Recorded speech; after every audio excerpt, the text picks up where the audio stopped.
Wolfpack, what's going on? It's your boy, the Wolf of Roto Street, rotostreetjournal.com. We breed and feed you fantasy wolves. Here with the third and final big board update of the preseason. Now, I might still make some ranking changes here and there. There could still be some breaking news. There could be practice injuries. But in terms of preseason action, this will be the final set of games to update. There's only three weeks this year instead of 4. So we had all the action in the books. There was plenty of important takeaways, not quite as many as the last few weeks. We want to get right into them, going over all the risers, fallers, and especially this week, injuries, unfortunately. Now, if you're here with us live and you don't mind giving this a thumbs up to help get us out to more people, it'd be so appreciated. If you're catching the replay, same thing as well. Shares, retweets, all that good stuff to continue to help the pack grow would be awesome. And then after we get through all these rankings, I would, of course, be more than happy to answer any questions that you guys have. But let's dive right in to all the risers, fallers, injuries, sleepers. And nothing was bigger this weekend than J.K. Dobbins and his torn ACL. He is done for the season. It is gut-wrenching. It sucks. I didn't draft too much of him. This isn't the time to talk about who owned what. It sucks. It's a young talent that was surging, and you hate to see it. There's apparently LCL complications as well. So this thing could truly alter his career, which sucks because as a pure runner, this guy was a stud. He truly was an amazing talent to watch. Great in the zone, great in the power. It sucks. There's no two ways around it. Now, the fallout, of course, is what happens here. This guy was going in round 3.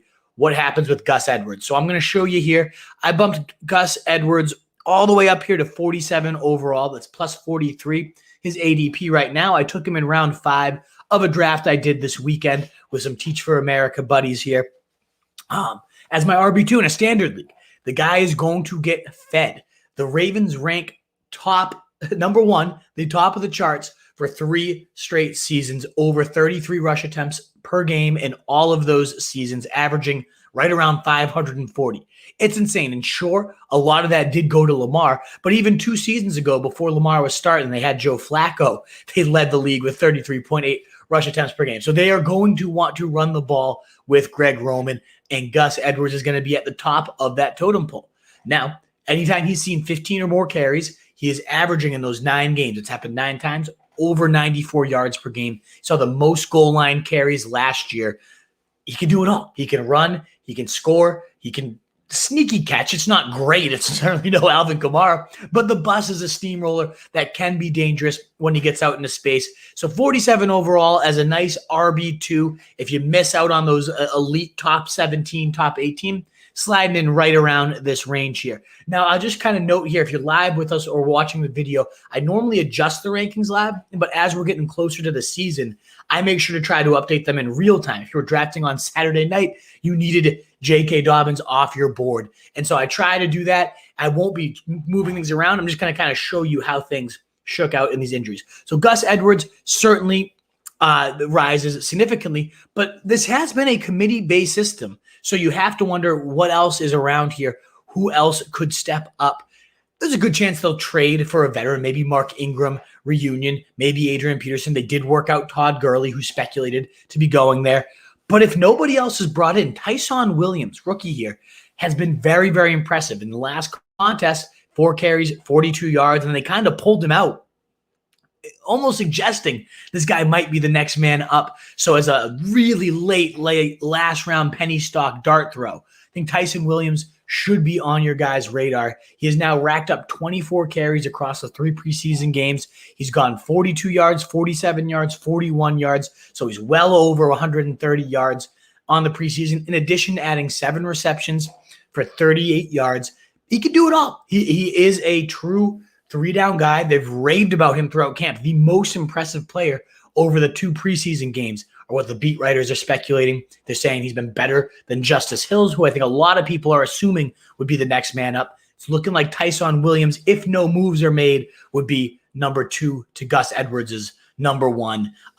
But still, again, prayers up for a speedy recovery for J.K. Dobbins. It sucks when any young talent like that this early in his career. You hope he just recovers. Just like Adrian Peterson said in his tweet, comeback season even stronger.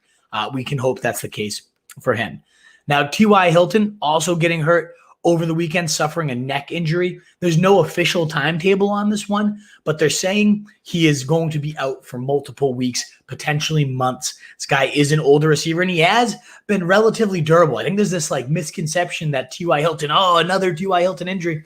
He's played every season, missed like no more than one in almost every single one of his professional seasons. So this is kind of an anomaly. He's going to miss this much time, but that of course boosts up Michael Pittman, someone I hadn't been all that in on because they love to spread the wealth. They always, Frank Reich, whether it's through his running backs, we saw how mind-numbing with Jonathan Taylor last year, or his receivers. He likes to just kind of keep defenses on their toes, but they don't really have anybody else at this point with no more T.Y. Hilton, gross tight ends. They do love peppering tight ends, Frank Reich does, but Jack Doyle, like Kyle Granson's a rookie maybe, but Pittman's could emerge. It should emerge as the clear-cut alpha. They've raved about how physical this guy has been in camp, setting the tone alongside Jonathan Taylor. They're saying that class has kind of changed the identity of this team. Pittman being the receiver, laying people out downfield, just kind of earning his praise the hard way. And that's the type of stuff that coaches will love and want to get this guy the rock more often if he is doing those great hard-nosed things in practice and preseason games. So as you can see, I'm now up 22 spots on the ECR. Before I had him at like 130 or so. So he leaped up the board. Always loved the talent. Loved him coming out of USC. All those Michael Thomas comparisons. Maybe even more physical Michael Thomas. Certainly not as talented or smooth, but just a bigger, strong. He's a beast. So I'm intrigued to see what Michael Pittman does. Certainly rose a significant portion on my big board. I can show you where he falls among wide receivers now. He's kind of in that like wide receiver 4. If I had to flex him, I would be more than okay with it type of tier. I'll show you guys here right alongside the Gallups, the Marvin Joneses, the Charks, the Marshalls, who we're going to just talk about in a second. These guys are rising fast. Now, one other big injury, there was Evan Ingram, but I wasn't really in on any Giants other than Saquon anyways. Hope he recovers as well. But Irv Smith, a tight end, I was very much in on. And this is very unfortunate. It's too bad to see. The tight end pool gets thinner. He was my tight end 12 here. And after his removal, I still had firmly said Logan Thomas or just bust. It sucks. You get one of these top 7 guys, really ideally a top 6 guy here. But now without Irv Smith, it's that much more pressing to get one of these top 7 guys. Meanwhile, and I might have to adjust a little bit more. Obviously, Jay Jeff, 2K. Love that narrative coming up. Already a little bit higher on him by having him above DK Metcalf. Is it time to bump him above Hopkins? I think that might be getting a little too cute, but maybe not. Who I do think takes a really big bump up, and I'm going to have Adam Thielen now land right under T. Higgins. That's one of the adjustments I still need to make here. A touchdown maven, Adam Thielen is. Irv Smith was eating into that. They were saying he was the most dominant red zone receiver in training camp, in practice, had a great rapport with Kirk Cousins there. He looked great in the preseason game too, by the way. Had some great run after the catch moments in that game. It really sucks that he got hurt. Truly thought breakout Irv season was upon us. But now those touchdowns, obviously Jefferson has some room to grow in his touchdowns. That's why I think he could be a fantasy monster this year. If he repeats that 1,400 but then goes for 10-plus TDs, totally within his realm of possibilities. But also Adam Thielen has been so good in the red zone the last few years. This certainly boosts his value up just a bit more. I'll have him land, right around Deontay Johnson, T. Higgins. He's already pretty high up there. I think overall is where that change is going to happen for him, though. So 3 huge injuries. If you haven't already noted them, most of you should probably know this by now, but just wanted to reiterate those for you guys and show you what the impact was on my big board. Now let's talk about some quarterbacks who rose or fell through my rankings this week. Keep those questions coming in, guys. As you know, I will get to them all. If you're catching the replay, shoot it in the comments. I'll get to those as fast as I can after this is posted live. But get them all in. I know it's draft week, so whatever questions you have, I am more than happy to answer with you live here today. All righty, Sam Darnold. Now, there's something in particular. So I have him at 25 here, bumped him above Watson. There might be a little bit of movement here, though. This is a really tough tier to sift through. Now, Kirk Cousins loses a big weapon. I'm already a little bit lower on him. I don't know my feelings on Tua. This is a tough tier for me to sift through. So I'm more than open to opinions, whether, again, in comments or in the questions right here, what you guys are thinking But what I loved about this performance, the final stat line looks great. You box score gazers are going to be like, yeah, look at that. 19 to 25, 162, 2 TDs in a quarter. Ooh, Sammy Darnold looking great. But this is why it's even better than just looking at the stats at first glance. First, he was a little jittery in the pocket. Sam, I'm feeling Ghost Darnold coming back. On long developing plays, under center, just looked unsettled. So what does Joe Brady do? Again, one of the best play callers, I think, right now in the game. He goes into a quick fire, no huddle, strike and attack, get this guy in a rhythm. And Darnold just lit it up. He really calmed down, had looked in full command of this offense. And that's what you want to see. That's what Adam Gase never did. He'd have a great first script. Darnold would come out, score a touchdown, light it up. And then he would never adjust to play into Darnold's strengths. Always, I don't want to get into Adam Gase. We've already lived that nightmare. Let's get out of here. But I liked to see Joe Brady, conversely, adjusting to his quarterback, doing what his quarterback does well. Would you be shocked if they come out no huddle and just force it down the Jets' throat in week 1 as a Darnold revenge narrative and Darnold hums like 5 TDs? Not at all. One of my favorite week 1 starters, a guy that's rising significantly up the big board, pretty much going undrafted in almost all the early hometown leagues I've done. I know in best ball he'll typically go, but a guy that very late can be a nice bridge to a Trey Lance, a Justin Fields. I want to continue to reiterate that every single live show we do, that you need to get one of those rookie guys with that Konami upside. But Darnold has added to that Fitzpatrick, to that Big Ben tier of guys that can really get you to those starters. An easy early season schedule. Love what I saw. I mean, that nice, beautiful back shoulder toss there to Robbie A. Beautiful, beautiful stuff there. I love to see that play call of making adjustments. Now, Trevor Lawrence, I then bumped back up. I really knocked him down pretty hard to 27 earlier. I still don't know. I still think he's a little overrated. I bumped him up to 18, and I'm still -3 on the ECR because I think this team, and I just talked to John Shipley just a few hours ago before this, they're going to be among the most run-heavy teams in the NFL. Darrell Bevel led the league in pass attempts last time he had a rookie quarterback. Urban Meyer's offense is based on the run. This is going to be an offense that thrives through James Robinson as its centerpiece. But Trevor Lawrence showed us why the play action could be so deadly. That deep arm was on full display. After this offense had looked just so atrocious, Lawrence himself not looking good at all. He goes 11 of 12, 139, 2 scores and 3 drives. It was a beautiful thing. And that was without his starting line. Only one of his starting linemen was playing. No Marvin Jones, no DJ Chark, and Lawrence is still carving up. It's the Cowboys. I mean, we shouldn't go crazy. It's the fucking Cowboys. Disgusting defense over there. But still, it was what you wanted to see of this guy. He finally looked like he's the true number 1 pick, the best guy since Andrew Luck to come out of college. He looked great. You got another quarterback in this deep pool. Another reason why you should wait on QB unless you're in 2 QB formats. And another guy that's looking more viable than I would have expected. This one I'm up in the air on. I think part of it was a test to Baker. How would you handle if we go more pass happy? We are facing the Chiefs in week 1. We're going to probably need you to sling that thing, Baker. How are you going to do? I did love they opened it up with 11 passes versus 5 rushes. And Baker looked solid, 6 of 10, 60% meh.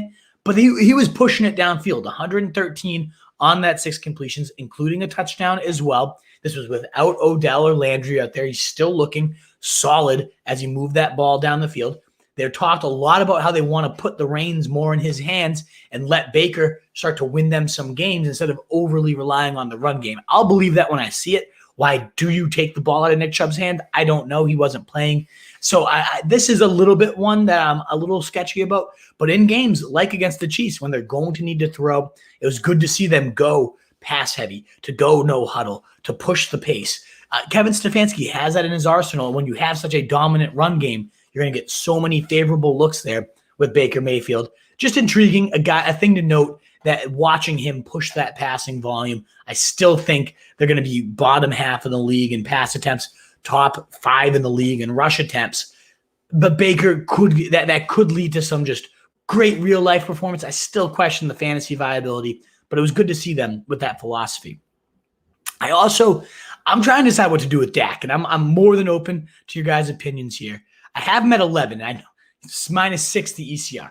I think after these latest reports, I'm going to bump him back into this tier, maybe at 6 with Justin Herbert. But this is just, I'm getting, he's good to go, according to Kellen Moore, according to Mike McCarthy.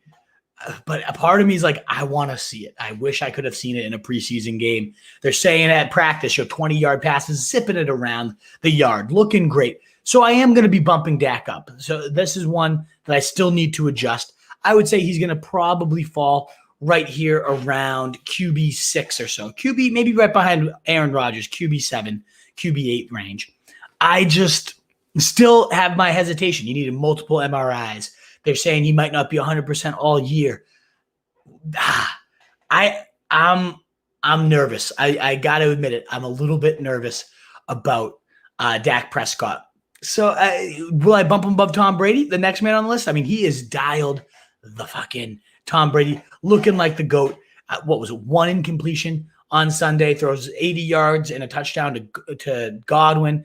Gets Antonio Brown involved, gets Evans. These weapons are crazy. It seems like that offense didn't really find its stride till midseason. And then Brady, after that bye week, him and Arians talked about, what do you like most? Let's get it all together. What do we have to do to get this thing truly working? And at the end, from week 10 to 17, he's on pace for 5,109 yards, 46 TDs, 11 ints, was the quarterback 5 in fantasy points per game after that bye week. Absolutely crushed it once he finally got his footing in this Bruce Arians, no risk it, no biscuit attack. Just good to see him picking up where he left off, not showing any signs of decline. If anything, the ball is zipping out of his hand even faster with that knee taken care of. I think you're in for another great season of Thomas Edward Brady III, the best there ever was. Oh, I love Tom. I wish he was still here. Let's go to running backs, though. Let me know if you have any questions on those quarterbacks, if there's anything you think I overlooked. But my first big riser is Raheem Mostert. You know what? I'm going to pull up. There's some adjustments I need to make. I guess I did not bump up Mostert nearly enough, but goes 7 carries, 52 yards per clip, 7.6 that amounts to. And what I really liked is Trey Lance was in. You just saw what the impact would be on defenses, how wide open these lanes are. And there's not any, maybe Mostert might be the most dangerous running back if you give him that type of space. He certainly is among the top 3 fastest running backs in the league, just a hair slower than Tyreek Hill at the running back position.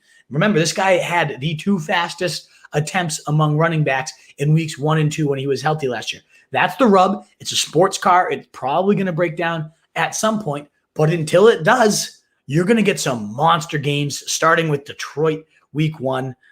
He's the clear starter. He got like the same type of treatment as George Kittle. Plays a series, looks great. We don't need to see any more from you, Mostert. That back injury that people were talking about ain't a thing. So, yeah, I'm bumping Mostert up, even above Trey Sermon. And I think another reason why I'm bumping him up, too, is Sermon has an injury history. I didn't really realize this. I got a shout out. I forget the guy's name on Twitter. Called me up for me like, you're calling out Mostert's injury history. What about Sermon? He had like 6 separate injuries in college. Like, we all assume, Mostert's going to get hurt, and then it's the Sermon show. What if the opposite happened? Mostert would go completely bananas. Yeah, somebody else would come in like Eli Mitchell, something of that nature. But still, Mostert could get 15, 20 carries a game. Sports car. And again, it was more so the biggest bump about this all is, again, Trey Lance being at quarterback, the massive cutback lanes that opened up, and Mostert just showing that classic, what we've come to know him for, that trademark vision and get up and go. The acceleration is just insane. So I love Mostert. Round 5, 6 at this point, like great value. Was an awesome value in early drafts where he's falling around 8. Insanity. But yeah, he's getting bumped as the clear starter, in my opinion. Let me just do Dak real quick and see where I want to take him up. But let me know, do you think I'm too crazy? And behind him, Sermon looked pretty good. He had the entire second season, the second series to himself. Nobody else rotated in. So it's clear, it's going to go Mostert, then Trey Sermon. That's kind of the rotation. He had 7 carries, 37 yards. So a nice, over 5 yards per clip there for Trey Sermon. Looked bruising while doing it. Brings a different element to just kind of batter defenses. So I still like Sermon. I think this offense could just be so run heavy. And that's what I'm going to be bumping down Brandon Ayuk a little bit. I have him the highest of all their wide receivers. And yeah, I love the talent, but I think this offense, as much as it can, is going to flow through these running backs. Let me get Dak back up here. So -3 ECR still with the risk, but definitely worth bumping into this like league-changing upside QB1 for Dak. But Mostert, great bump up. Trey Sermon also looking solid there. Wanted to bring that guy up for sure. Let's get on to the next running back. This is getting nerve-wracking here. Deandre Swift. There's at least some concern over Swift's week 1 status. The way Campbell talks about it, he sounds like pissed about it too. This isn't a guy that was on his original draft. This is a new coaching staff. He's the incumbent. It wasn't someone they drafted. And he's getting frustrated. Oh, well, we can't really put him out there in week 1 if he's never going to be at practice. And whether that's fair, justified, I don't know. But as you can see, I bumped him down, below all these veterans, Carson, Montgomery, Robinson. And I'm getting damn close to bumping him down here. Now, I'm starting to see him fall to round 5. That is insane. Even if he misses 2-3 weeks to begin the season. This guy led fantasy running backs in points per touch. And the historic trajectory of running backs that have done that is very, very good. Like, they consistently become breakout stud players. So I'm not going to go any lower than 18, but he's in that, where it was like round 3, I'm targeting him. I want him. Now it's more so like if he falls to mid-4, certainly if he falls to 5, that's kind of where I've ranked Swift. I still think he has 70, 80 catch upside, but he's fallen. It's getting nerve-wracking. He might not even play in week 1, and that does give Jamal Williams just a little bit of a bump up. I did bump him up already to 35 here. I still think Sony has a little more upside. I think Connor could score a ton of touchdowns, but I think that is some real upside. Now, A.J. Dillon I do love, but he belongs in this tier of like upside 2s. And Melvin Gordon, not going to get bumped up any higher. This is where he's at before, but he comes on in. Let me pull up. Melvin Gordon looks healthy, looks spry, looks powerful. 4 missed tackles forced, 5 carries, 35 yards. Also hauls in his only target for 4 yards. But the reason I'm not bumping him up is they rested Javonte Williams. They gave Javonte Williams their true starter treatment. Now, part of that might be Gordon hadn't played the preseason. They wanted to get some reps under him. Yeah, that's a viable narrative. Probably a good part of the narrative, yes. Still, it tells you how much they value Javonte to give him the night off. You've done enough. We've seen what we need to see from you. I don't know if he'll be named the starter ahead of Gordon quite first week, but this suggested he's already ahead of him. Whether he's actually the first one out there or not, I think Javonte Williams from day 1 is getting more work. And that's huge. That's why he's all the way up here at 23 with the upside to leap right into this like top 15 range for sure if he takes over. But Gordon still looked good. So I wanted to point that out, that if you've missed on Williams, you need a bridge to Trey Sermon. You need a late round injection of usability. You can get it from Melvin Gordon. His ADP, though, on Fantasy Pros was like 70-something. I mean, round like 6, 7. No. Come on. That's gross. But I don't think I've ever seen him go that high. I don't know why it's that high in Fantasy Pros, where that ECR is coming from. Because nobody ranks him that high. He's not getting drafted that high. He's a usable guy if you get him around like 9-10 type of guy. That's where I'm looking for him. The guy I want nothing to do with anymore, officially on the do not draft list, that's Michael Carter. How far did I bring him down here? He's right here, Michael Carter. I'd rather have James White. I'd rather have McKissick. Like, these guys are usable backs. Ronald Jones and Fournette, like, I'd take a stab at that backfield, even though you know what, that's might be where I draw the line. Now, you're drafting Carter. He's going to sit on your bench. You're going to hope for him to like accrue upside as the season goes, because it is still a very uninspiring depth chart. But the thing is like, what are we waiting for here? 7 carries, 12 yards. Woo. 1 target, 1 reception, 7 yards. Yeah. Like, Ty Johnson came in, 53 yards, touchdown, 13 carries, well above Carter. Tevin Coleman got the starter's rest. Like, he's at best third string. He was playing behind Tevin Coleman. I mean, freaking LaMichael Pirine too, 4th string for Michael Carter. He's face planted. He's been maybe the single biggest fantasy loser of this preseason in terms of his value. Nobody's fallen as hard as Michael Carter, a guy I was trying to go out of my way to get in round 8. I don't even want to touch him in round 14 anymore. I'm done with him. I am done with him.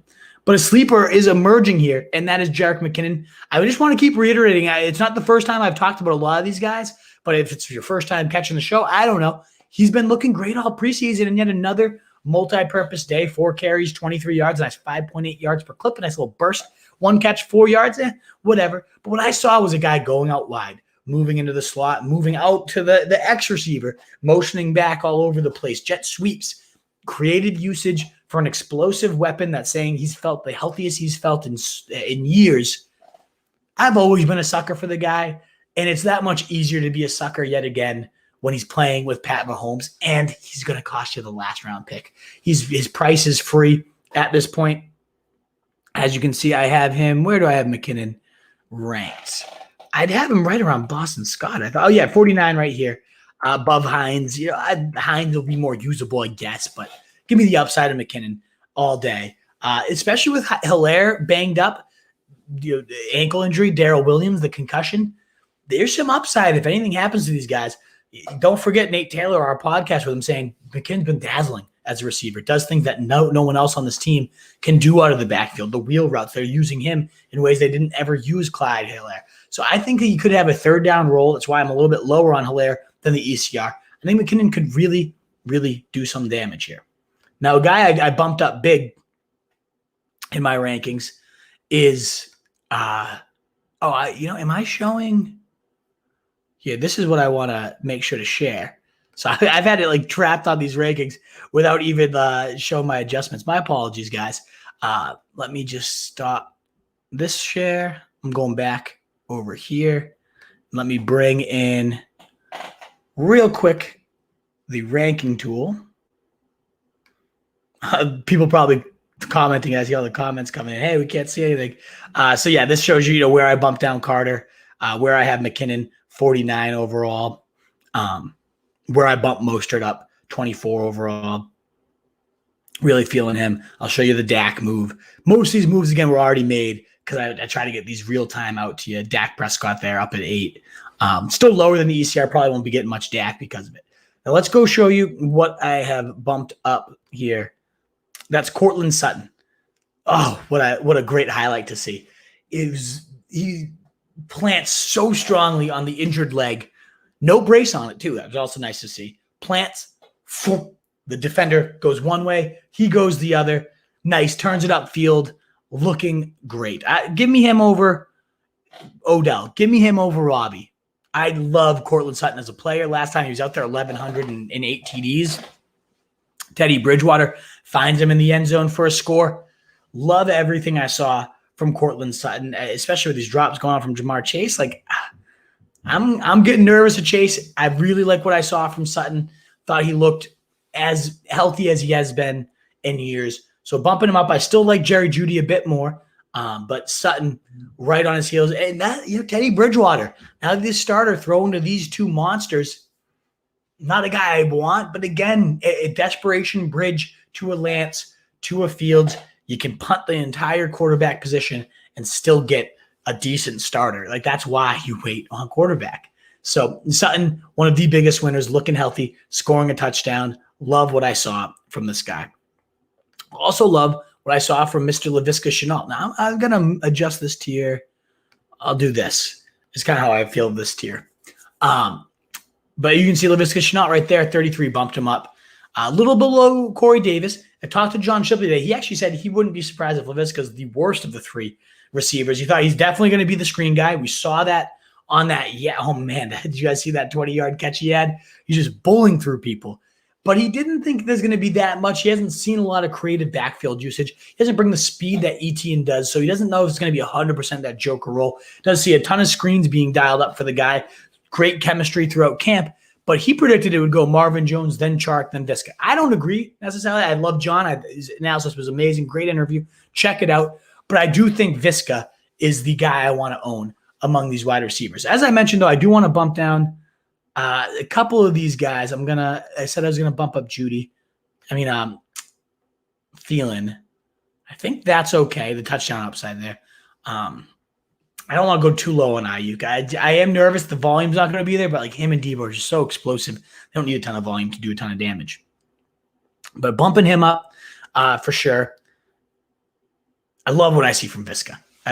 He's a beast. Now, again, it happened without Jones. It happened without Chark. But he's going to have this screen roll, and he's going to just rack up yak at a beastly clip. Another guy I'm going to bump up a little bit, Nicole Hardman. Didn't do anything, really, except be on the field in 2 receiver sets. Alongside Tyreek Hill, they finally had their starters out there, and Hardman was the first one in. So I'm going to get him back into this tier above Ruggs. Probably not above Myers, so I guess I'll still be a little bit lower on him because I'm not 100% sold yet. But I am sold on him being the number 2 for Pat Mahomes based on the early preseason usage here. Meanwhile, Byron Pringle doesn't come in until he's the 4th wide receiver, so I'll bump him below some of these other guys I'm loving as targets. I still think even as the 4th for Pat Mahomes, that means Demarcus Robinson probably needs a little bit of a bump up. He converted 2 third downs. Oh, I don't even have him in here.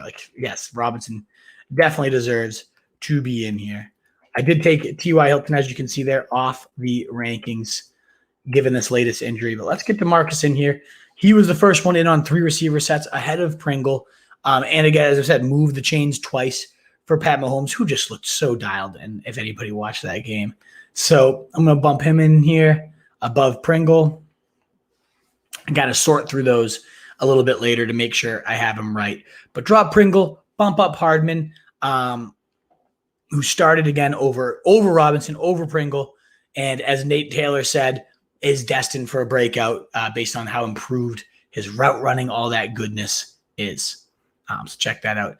I'm going to bump this tier down just a little bit and bump up Tyro Williams, who's now, no Brashad Perriman. Got released today, so even more volume for Tyrell. Still, it's like, analogy of you're the heavyweights, right? You're the skinniest kid in heavy fat camp or whatever that line is. Is it that great to be the best receiver on the worst receiving core in the NFL? Maybe not, but a little bit bump up for him. Why not? Now, a guy I do want to make sure to highlight, though, every single week you've heard me talk about him, Terrace Marshall. Does it yet again. 3 receptions, 43 yards, and a touchdown, bringing his preseason total to 9 receptions on 12 targets, 181 yards, and a TD. I mean, what else does this guy have to do? And now what I really like about this performance was everybody was on the field. DJ Moore played, Robbie Anderson played, and Terrace was in there for 3 receiver sets, most often in the slot, which Sam Darnold, as we've already told you how many times here, 25% target rate to the slot. Last 5 years, the slot receiver has been his most targeted guy. Now, Moore was moving in there. Moore did see 6 targets, 6 receptions, 48 yards, and 2 drives of action. But Marshall's the one that's scoring. I mean, he is a beast. Big, strong, fast, good after the catch, good in the red zone. If an injury happened, good Lord to everybody, he would just shoot up that much more, but it doesn't need to happen. So that's why I have him all the way up here at 49. I'm significantly above the ECR. There isn't a draft I've left yet without him because you can get him in rounds 12, 13, and I'll do that legitimately every single time. Terrace Marshall's just the guy. He's my guy. I will be going for him in every single draft. He's amazing. Again, let me just say it again. 9 receptions, 12 targets, 181 yards, 1 TD in about a quarter of preseason action. If you don't go get him, you're nuts. Now, we're trying to get a little clarity on this Chargers wide receiver 3 role. Guyton doesn't play. Does that tell us he's ahead of these 2 guys? Maybe. Josh Palmer, another 5 targets, pace in the day, 26 yards. Nothing crazy. He hasn't done any big plays yet, Josh Palmer.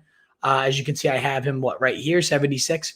Meanwhile, Tyron Johnson, who was amazing last year when Allen went down, he kind of had to shoulder number 1 receiving duties, and he did. He was great. 4 receptions on 6 targets, 41 yards, 4 of them, all 4 catches going for first down, all in the first half. So this is becoming a little bit more of a battle. It's such an important thing to monitor. I don't have any answers. There's no real movement here right now because I don't know exactly what to do with it. But whoever it's going to be, Keenan Allen has been relatively healthy, but still will miss a game or 2 every year. Mike Williams, certainly a big injury concern. And this offense, I don't think it's going to matter who the player is. Whoever it is that's getting the volume from Herbert's going to eat. Sure, better talent, it helps. But this is going to be one of those offenses you plug in somebody like Tyron Johnson last year. Nobody knew who he was. It didn't matter. He was top 15 in wide receiver stats over the last 4 weeks. That could happen very easily, whether it's Palmer, Tyron, or Guyton. Guyton's more of like a field stretcher, serves his role, but Palmer and Tyron are looking like the two that could be target hogs. My bet's on Palmer, who's now up to 9 catches, actually 10 catches on the preseason, 6 week 1, touchdown catch in week 2, and then 3 here, all for about 80 yards and a TD in about a quarter and a half of action. So not the most efficient yet, but just showing he belongs and working every single day with his QBs off the field. And the last wide receiver notes I wanted to make sure to get to is Emmanuel Sanders, who I've been all in on. I'm going to bump him up yet again, back into this tier, above Russell Gage. Sees 7 targets, pacing the team. Now, Diggs didn't play, of course. That's going to change things. But led the team in targets. 4 catches, 27 yards, nothing crazy. But again, leading the team in targets from Josh Allen. Love to see it. But also the way he was moving all over the place. In the slot, out wide, 4 receiver sets, 3 receivers. It didn't matter. He was always in, no matter what it was. Now, Gabriel Davis outperformed him. 5 targets, 5 catches, 75 yards, a TD, 2 avoided tackles. I mean, Davis looks really good. And so I think he now goes into this tier because he'll play they play so many 3 and 4 receiver sets. He'll be out there with Beasley, with Sanders, with Diggs in those 4 receiver sets. Because they use 10 personnel, is about 20% of the time, and they're probably going to do it more often. But I love to see, too, for both of these guys. Josh Allen plays 18 plays. Guess how many they threw it on? 17.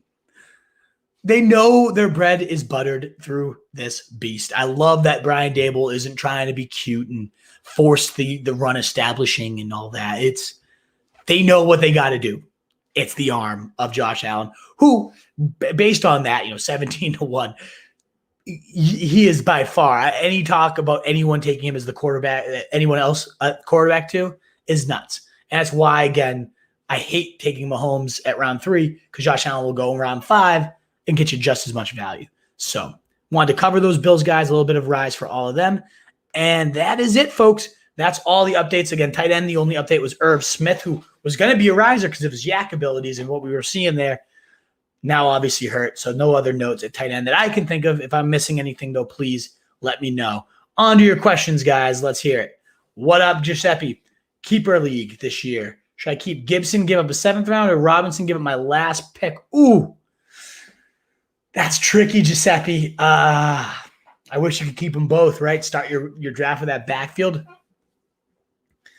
The value certainly with Robinson, but part of me is like Gibson could be going in round 1 next year, and you're going to get him for a 7th rounder.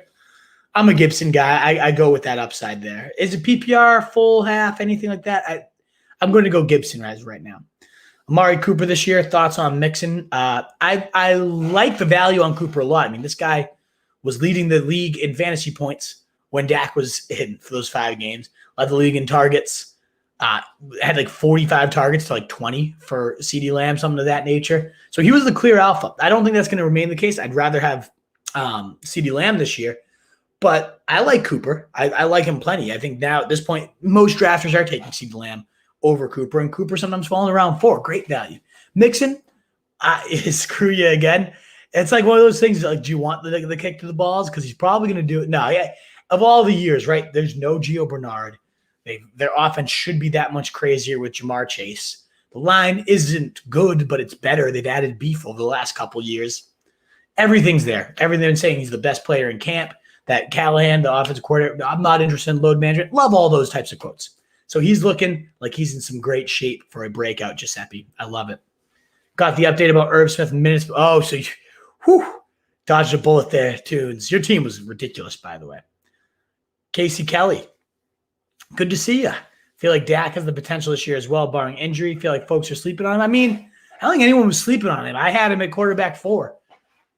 It's the shoulder. That's the issue. If the shoulder is fully healthy and he just goes out, he was about to throw for 6,000 yards last year. Like, it was the most yards per game ever.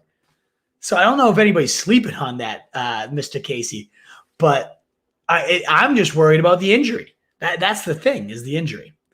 Most should become more valuable once Lance. Yes, exactly. That's kind of what we covered, David, is how wide those cutback lanes are open. And there's nobody more deadly when they get space than Raheem Mostert. We've seen it time and time again, him just find a lane and glide. Right.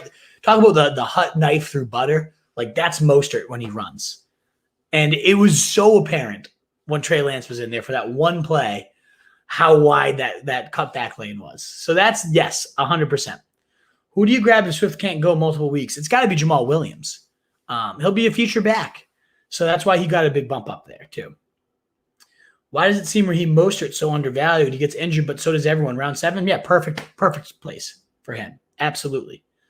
By the way, great to have these streams back. Let's go. Z-Balls, great. We've been doing it, but I'm glad you're back for this one at least. It's been a while since I've seen you, man. Bailey Fields, what up? Trade CMC away for Elliott and Hopkins non-PPR. That's very rare for me to say. That's a fair price when it comes to CMAC. That's a fair price. I would only do that, though, if you need the depth, right? Like, CMC in a nutshell is worth those two guys, which is crazy. They're two studs. It's a first and second rounder for CMAC. But that's kind of like asking, okay, would you trade your 7th overall and your second rounder to trade up to 1? Maybe. It really depends on the rest of your team. Do you need that depth? Who's the Jets RB to take? Answer, Prebz, nobody. I don't actually hate Tevin Coleman as a last rounder.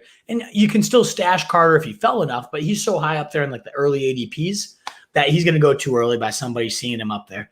So I don't hate Coleman as like, if you're waiting for Williams, Javonte, or Trey Sermon, somebody to be your number 1 or your number 2, and you need volume early, I do think Coleman's going to see about 10 to 15, maybe even 20 carry days if the Jets can get up. That's a big if. So the value I do think is with Coleman, and I don't mind in like really deep leagues taking a stab at Ty Johnson either. Missed the start. Hope I didn't miss much. You can always rewind it, my man. So no worries. You can catch anything you might have missed earlier. Kinnon, White, Scott, or Bernard. I meant to talk about Boston Scott actually too. Hauled in a nice route, just breaks through tackles, 49-yard touchdown. Awesome. But Gainwell also looked good. So it's like, I can't go too crazy overreacting there. Out of these 4, I like James White. If it's only, though, like I need an upside stash, you don't need to actually rely on this guy, then it's probably McKinnon. But White, I think, is so undervalued, especially if and when we get Matt Jones under center. And he's looked so good. I think it's going to happen sooner or later. Missed Sutton last year, both. Yeah, he's a huge miss. If you own him in Dynasty, Mike, you know how damn good he is. It's why I bumped him pretty aggressively now that I know that he's healthy. Any Ravens pass catcher draftable yet? Honestly, Wes, like Marquise Brown's still not practicing. Bateman's still 6 to 8 weeks away. Sammy Watkins has been hurt. Like, our Andrews is the answer there, and he's the only answer. It's making me a little nervous on Lamar. I'm not going to lie. Like, who is it? The whole thing was he upgraded all his weapons, and now none of them are on the field. So only Mark Andrews is viable. And I think he's a great pick in round 5, 6, but that's it. Is Robbie Anderson a go-to since his former teammates playing? Should I go get? I love Terrace, but Robbie I have higher because he's still. I can love Terrace and still know that Robbie Anderson is definitely a bit above him in fantasy and in real life. He'll still be the go-to. I think the rapport already being there with Darnold, like he can go deep. The back shoulder phase is what I love to see for sure this weekend. He can do it all. Robbie Anderson really impressed me last year. Showed he's a much more complete receiver than I think a lot of us imagined. Marshall stocks, it really is. And we say that time and time again. We've been saying it for multiple shows. And his price just really isn't moving, though. Like, it's clear he's more valuable than people are thinking, but they're not adjusting. Get him all day, yeah. You drop Fields for Marshall. Oh, love Justin Fields on the bench, man. That's a tough call. I have them both. I like right at 101, 100. Depends on what your need is, I guess. But, yeah, if Fields is going to sit there for a bit, too, even better, Prebz. But, yeah, Boss, what up, brother? Great to see you, man. Thanks for tuning in. I picked up Ferkser, hoping he can become something good. I think you picked up fool's gold. I'm sorry, Schneider. Not a Ferkser fan. Doesn't play 2 tight end sets. Doesn't play. He's very formation specific, and those tight ends have historically been tough. Just remind you guys, we wrap up here. Please consider giving this a thumbs up if you like in the content, whether you're live with us or you're catching the replay. It helps get us out to more people, and it's greatly appreciated. Let's continue to ride this out. Hyde, Coleman, or Malcolm Brown for a waiver wire pickup. Is kind of what you're asking there, Bus. Crap, or more crap. I would say Coleman is like the better bet for volume, at least early-wise. I don't really like any of them. Brown, I think, is kind of fizzled. That's gone at this point. No need to keep going towards that train. He was clearly behind Gaskin and what's his fucking name? Salvin Ahmed, who I like probably more than any of these guys. But Coleman would be my favorite of these disgusting options. How much value does Trey Sermon have? I love Trey Sermon. I do think Mostert's a little more valuable. The clear starters treatment is kind of all I want to see, plus that cutback lane action over there with Trey Lance. But I still love Sermon. And again, Mostert always gets hurt. So at some point, Sermon could and should be the guy. But I'm a little bit more skeptical about Sermon's injury history now that I've learned more about it. But I still think it's all about the Shanahan zone scheme. Dating back to his dad, Orlandis Gary, Mike Anderson, like Reuben Drones, these nobodies rushing for 1,500 yards. Then you give, an Arian Foster, a Clinton Portis, Terrell Davis, these good talents in this scheme. They're running for 2K and 20. So we've seen Steve Slayton, a nobody under Kyle Shanahan, be a top 5 running back in fantasy. It's this blocking scheme. When you get the right guy, it's money.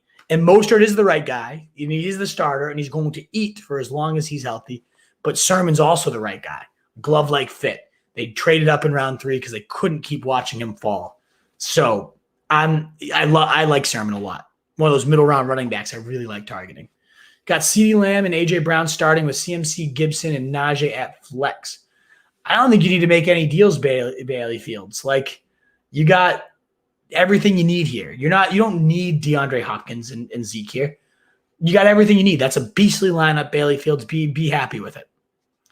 White was my last pick. Wondering if I should change it. I like White. He's very usable, but I saw your squad tunes. Like, is there ever a week where he's going to crack your lineup? Probably not. But is he going to ever crack somebody's lineup? You don't want to leave him out there for people either. Can Gaskins be trusted? Asked Jimmy Bridges.